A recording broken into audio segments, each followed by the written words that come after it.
Cœur de patrimoine, Cédric Decoeur.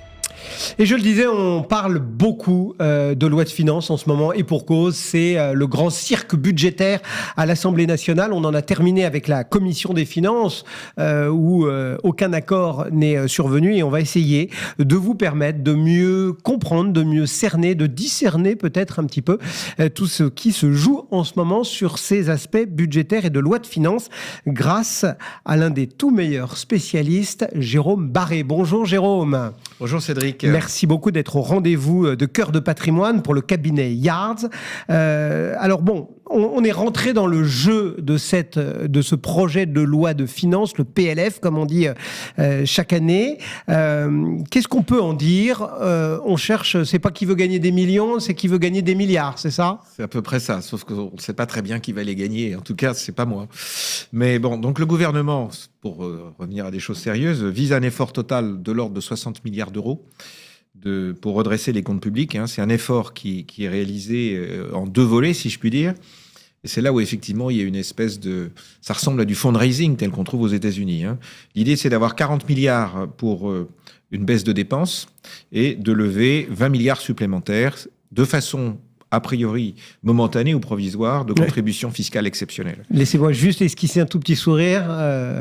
Parce qu'on rappellerait opportunément que beaucoup d'impôts censés être temporaires dans le passé existent toujours aujourd'hui. Alors effectivement, j'en doute un peu. On pensait à la contribution exceptionnelle sur les revenus. Et puis les plus anciens vous parleront toujours de la vignette automobile, la taxe différentielle sur les véhicules à moteur qui a toujours été appliquée. Mais enfin, l'idée, elle est là. Si je fais 2 euros d'économie ou si je lève 1 euro d'impôt nouveau, je ferai 2 euros d'économie. L'idée, elle est claire, elle est simple, elle est compréhensible. Et cette règle d'or, elle a été énoncée en vue de revenir à une diminution du déficit à 5% pour, en 2025, ce qui est peut-être difficile, mais au moins on tendra et on montrera un effort volontaire pour arriver en 2029 probablement à moins de 3%. Les fameux 3%. Alors, on va regarder un petit peu quelques mesures fiscales qui sont dans cet épisode parlementaire. D'abord, l'une d'elles concerne l'indexation du barème de l'impôt sur le revenu. Qu'est-ce que ça veut dire pour les contribuables aujourd'hui, pour vous et moi ? Alors, c'est assez contre-intuitif parce qu'on vous dit en fait qu'on va augmenter globalement le barème de l'impôt sur le revenu. Et vous dites, mais quelle horreur, parce qu'effectivement, on m'augmente mes impôts depuis chaque année. Or, depuis 1969, on a tenu compte de l'inflation en augmentant l'impôt parallèlement à l'inflation. Cette année, on viendrait retenir pour 2024 un taux d'inflation de 2%. Alors là, on peut le discuter, mais ça veut dire qu'on augmenterait ce barème de 2%, ce qui veut dire que si votre rémunération a augmenté de 2% pour des raisons justement liées à l'inflation, vous ne changeriez pas de tranche. Donc c'est vous laisser dans un confort. C'est plutôt favorable. C'est très favorable, c'est vous laisser dans un confort technique qui est bien plus agréable. Autre mesure marquante, la contribution exceptionnelle sur les hauts revenus, elle n'existe pas déjà ? Alors, en fait, c'est une contribution exceptionnelle qu'on a appelée contribution différentielle sur les hauts revenus. On verra ce que c'est que la contribution exceptionnelle sur les hauts revenus. Là, c'est l'article 3 du projet de loi qui introduit cette contribution, et donc c'était une mesure phare. Cette contribution, elle a pour objectif de garantir que, pour certains, disposant de certains revenus, ils auront au moins un minimum de 20% d'impôts à payer. Je dis bien d'impôts, pas forcément de contribution sociale. Donc ça va concerner les foyers qui sont soumis déjà à la contribution exceptionnelle sur les revenus. C'est une contribution qui varie en fonction de votre revenu par foyer. 500 000 si vous êtes célibataire et 1 million si vous êtes un couple marié. Cette contribution, elle s'étale entre 3 et 4%. Cette contribution, elle avait été mise en place par M. Sarkozy. Elle était exceptionnelle, mais elle dure toujours. Ah oui. Ce qui fait que, par exemple, dans le cas de la flat tax, vous n'êtes pas taxé à 30%, mais vous êtes taxé à 34%, jusqu'à 34%. Eh bien, là, en l'espèce, on va vérifier si le taux d'imposition réel des foyers, incluant l'impôt sur le revenu, et la CHR, donc à certains prélèvements, est inférieur à 20%. Et si vous êtes inférieur à 20%, vous allez être ramené à 20%, donc vous aurez une taxe supplémentaire. Cette mesure, elle devrait être temporaire, elle devrait durer de 2024 à 2026, et son rendement est estimé à 2 milliards d'euros. Ça n'est pas gigantesque, mais si on voit 40 milliards, c'est pas neutre. Cédric, un seuil trop brutal et avec des ajustements entre 250 000 et 330 000 euros pour les célibataires et entre 500 000 et 660 000 euros pour un couple. Autre dispositif qui est évoqué, c'est un acronyme qu'on entend beaucoup dans le monde patrimonial, c'est le LMNP, la location meublée non professionnelle. Qu'est-ce qui va changer ?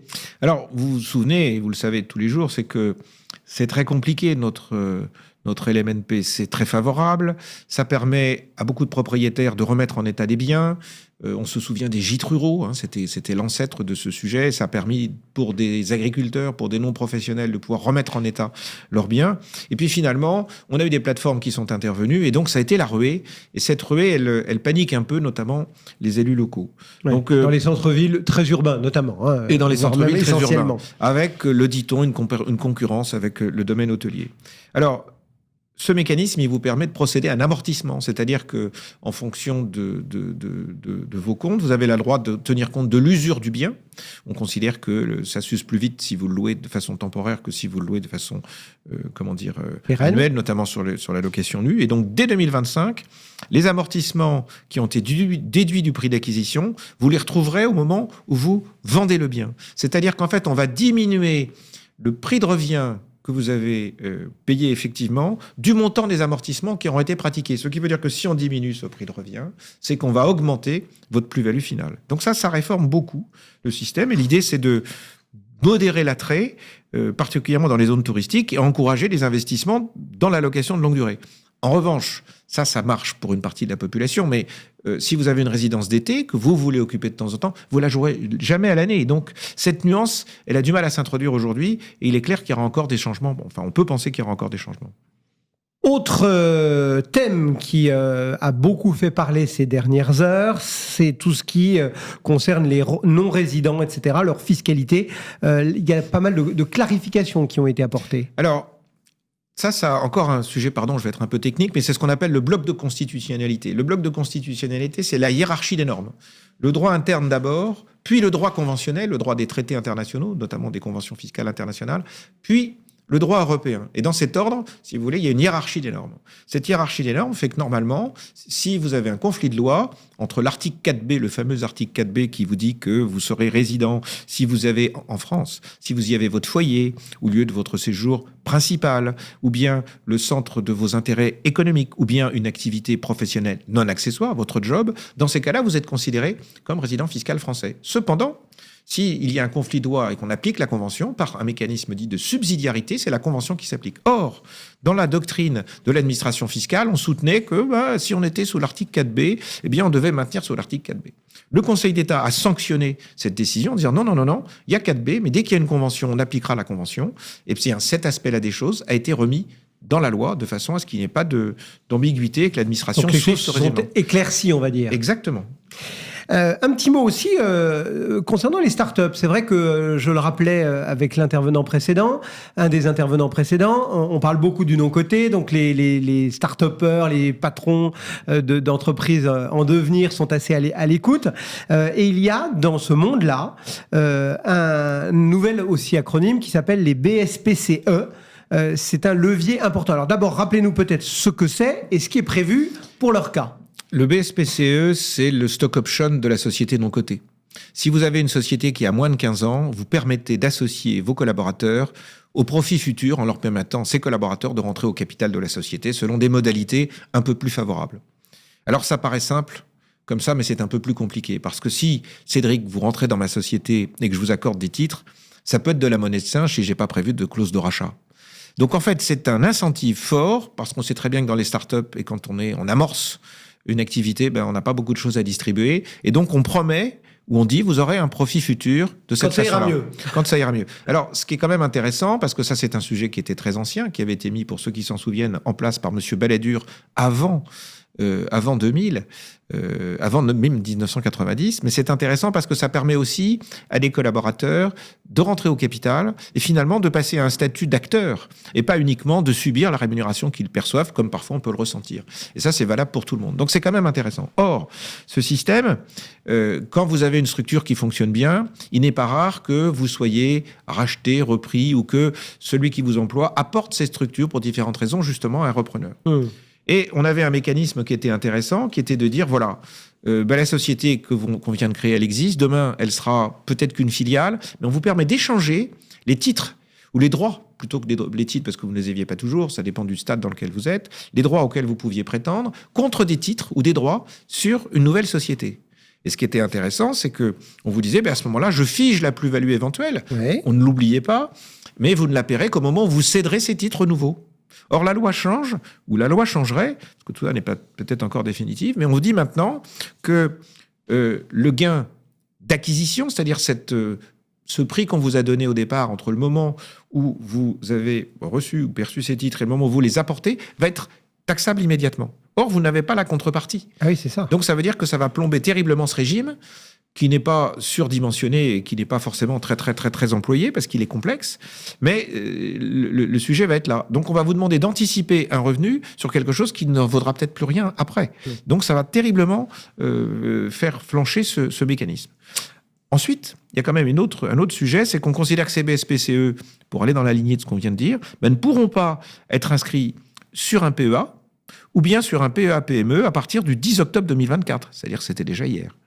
Donc ça supprime un avantage vraiment supplémentaire. Alors qu'on avait le droit jusqu'à présent. Alors qu'on avait le droit jusqu'à présent. Donc ça les rend nettement moins attractifs. Ça veut dire que finalement, dans l'esprit de l'administration, et je conclurai là-dessus, depuis longtemps, le fait d'avoir de l'actionnariat salarié n'est pas très bien perçu. Oui, alors que ça devrait l'être.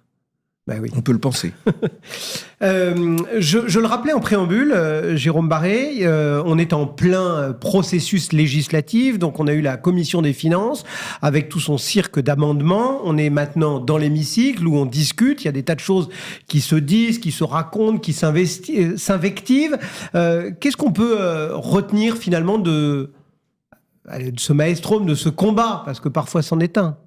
Alors, si on se souvient, il y a eu beaucoup de mesures, c'est la foire de Paris, si je puis dire. Concours Lépine. Ça ressemble au concours Lépine, quelqu'un l'a dit. Alors je suis un peu sévère en disant ça, parce que chacun joue pour son domaine et je peux le comprendre. Mais il y a eu au moins 7 mesures qui ont été émises, qui n'ont pas été retenues par la commission, mais qui vont être redébattues. La première, c'est flat tax. Prélèvement forfaitaire unique a été relevé de 30 à 33%. Ce qui veut dire que si on rajoute les 4% de contribution exceptionnelle, quand on est au-dessus d'1 million, donc ça nous fait déjà 37, plus éventuellement la contribution additionnelle dont on a parlé tout à l'heure. Donc on peut se retrouver à des montants importants.